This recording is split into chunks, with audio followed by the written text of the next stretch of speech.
Les aventures d'Arthur Gordon Pym, d'Edgar Allan Poe, chapitre 9. La pêche aux vivres. Par bonheur, juste avant la nuit, nous nous étions solidement attachés tous les quatre aux débris du guindeau, et nous étions ainsi couchés sur le pont aussi à plat que possible. Ce fut cette précaution qui nous sauva de la mort. Pour le moment, nous étions tous plus ou moins étourdis par cet immense poids d'eau qui nous avait écrasés. Et quand, enfin, elle se fut écoulée, nous nous sentîmes presque anéantis. Aussitôt que je pus respirer, j'appelai à haute voix mes compagnons. Auguste, seul, me répondit.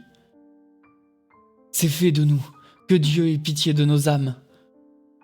Au bout de quelques instants, les deux autres purent parler, et ils nous exhortèrent à prendre courage, disant qu'il y avait encore quelque espoir, qu'il était impossible que le brick coulât à cause de la nature de sa cargaison, et qu'il y avait tout lieu de croire que la tempête se dissiperait vers le matin.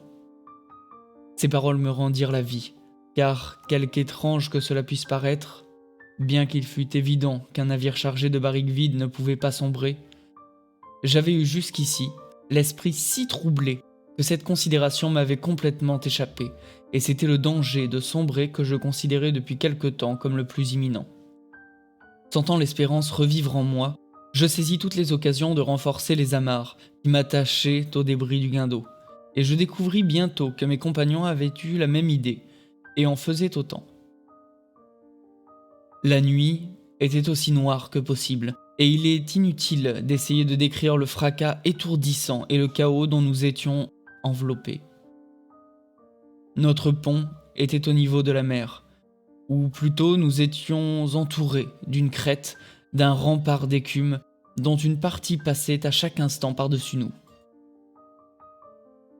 Nos têtes, ce n'est pas trop dire, n'étaient vraiment hors de l'eau qu'une seconde sur 3. Quoique nous fussions couchés tout près les uns des autres, nous ne pouvions pas nous voir, et nous n'apercevions pas davantage la moindre partie du brick sur lequel nous étions si effroyablement secoués.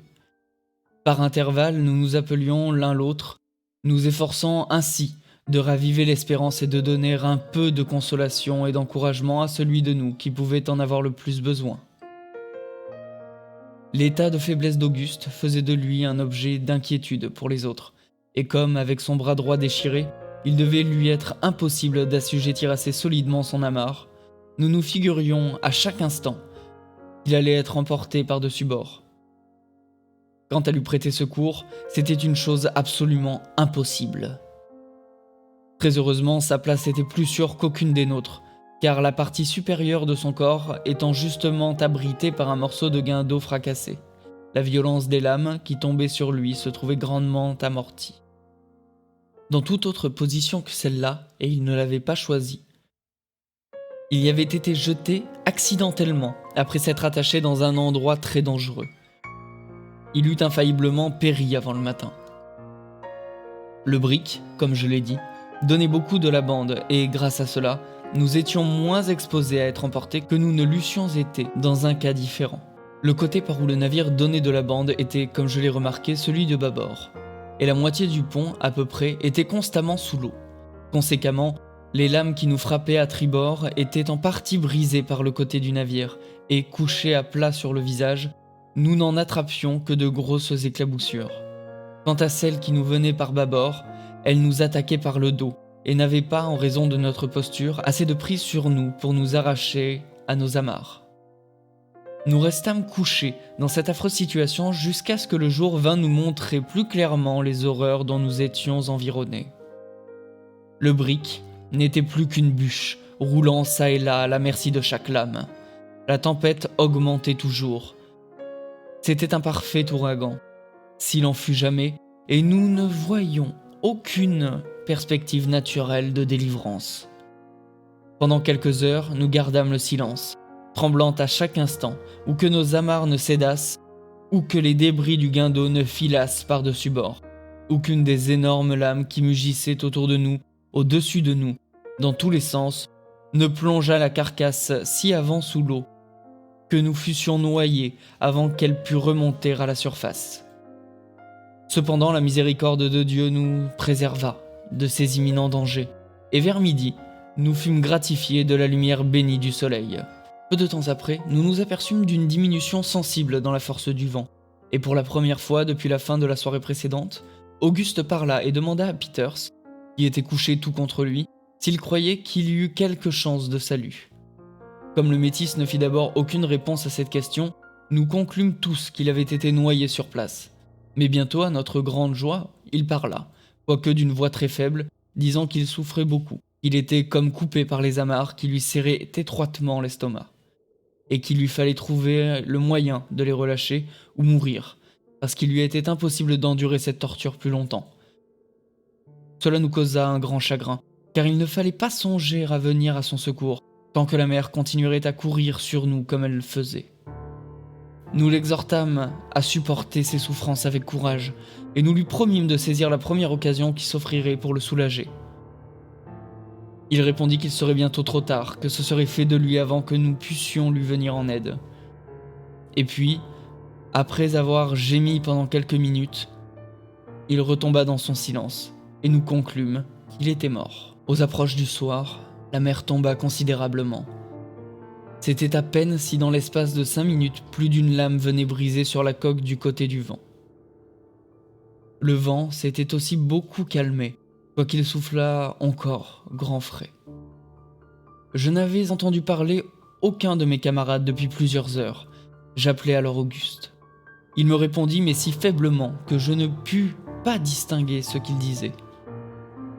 Je parlai alors à Peters et à Parker, mais aucun d'eux ne me fit de réponse. Peu de temps après, je tombai dans une quasi-insensibilité, durant laquelle les images les plus charmantes flottèrent dans mon cerveau, telles que des arbres verdoyants, des prés magnifiques où ondulait le blé mûr, des processions de jeunes danseuses, de superbes troupes de cavalerie et autres fantasmagories. Je me rappelle maintenant que dans tout ce qui défilait devant l'œil de mon esprit, le mouvement était l'idée prédominante.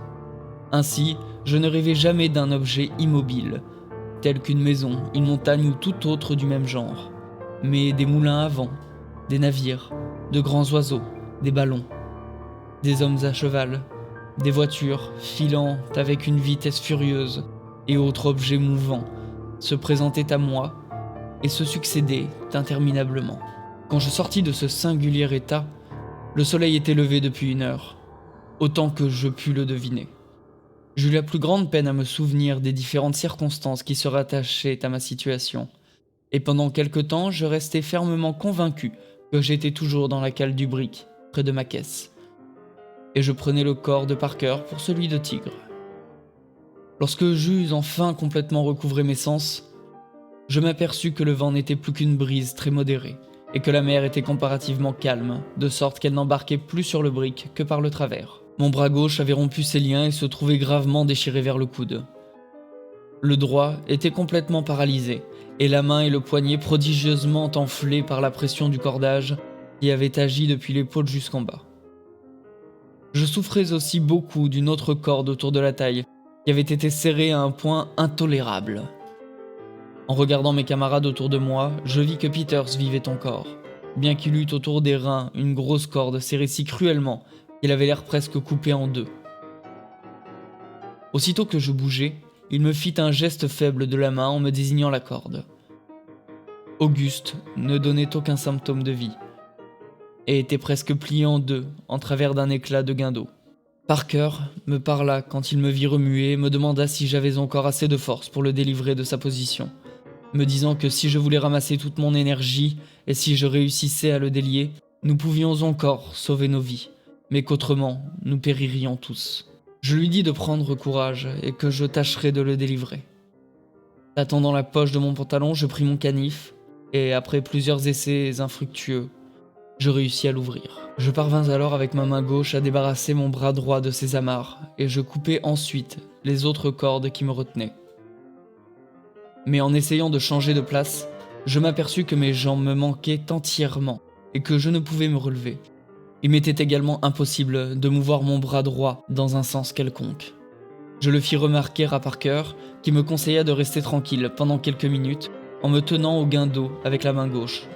pour donner au sang le temps de circuler. En effet, l'engourdissement commença bientôt à disparaître, de sorte que je pus d'abord remuer une jambe, et puis l'autre. Et en peu de temps, je recouvrai en partie l'usage de mon bras droit. Je me glissai alors vers Parker avec la plus grande précaution et sans me dresser sur mes jambes, et je coupai toutes les amarres autour de lui. Et au bout de peu de temps, comme moi, il recouvra en partie l'usage de ses membres. Nous nous dépêchâmes alors de défaire la corde de Peters. Elle avait fait une profonde entaille à travers la ceinture de son pantalon de laine et à travers 2 chemises, et elle avait pénétré dans l'aine, d'où le sang jaillit abondamment quand nous enlevâmes la corde. Mais à peine avions-nous fini que Peters se mit à parler, sembla éprouver un soulagement immédiat.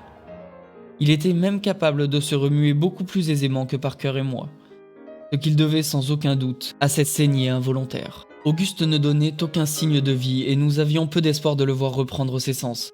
Mais, en arrivant à lui, nous vîmes qu'il s'était simplement évanoui par suite d'une perte de sang, les bandages dont nous avions entouré son bras ayant été arrachés par l'eau.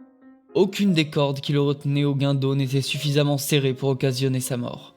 L'ayant débarrassé de ses liens et délivré du morceau de bois, nous le déposâmes du côté du vent, un endroit sec, la tête un peu plus bas que le corps, et nous nous mîmes, tous 3, à lui frotter les membres. En une demi-heure à peu près, il revint à lui. Mais ce ne fut que le matin suivant qu'il laissa voir qu'il reconnaissait chacun de nous et qu'il trouva la force de parler. Pendant le temps que nous avions mis à nous débarrasser de toutes nos amarres, la nuit était venue. Le ciel commençait à se couvrir, de sorte que nous avions une peur affreuse que le vent ne reprît avec violence, auquel cas, rien ne pouvait nous sauver de la mort, épuisés comme nous l'étions. Par bonheur, le temps se maintint très convenablement pendant la nuit, et, la mer s'apaisant de plus en plus, nous conçûmes finalement l'espoir de nous sauver. Une jolie brise soufflait toujours du nord-ouest, mais le temps n'était pas froid du tout. Auguste, étant beaucoup trop faible pour se retenir lui-même, fut soigneusement attaché au guindeau, de peur que le roulis du navire ne le fît glisser par-dessus bord. Quant à nous, nous n'avions pas besoin de précautions semblables. Nous nous assîmes, en nous serrant, et nous appuyant l'un contre l'autre, en nous aidant des cordes rompues du guindeau, nous nous mîmes à causer des moyens de sortir de notre affreuse situation. Nous nous avisâmes très à propos de retirer nos habits, et nous les tordîmes pour en exprimer l'eau.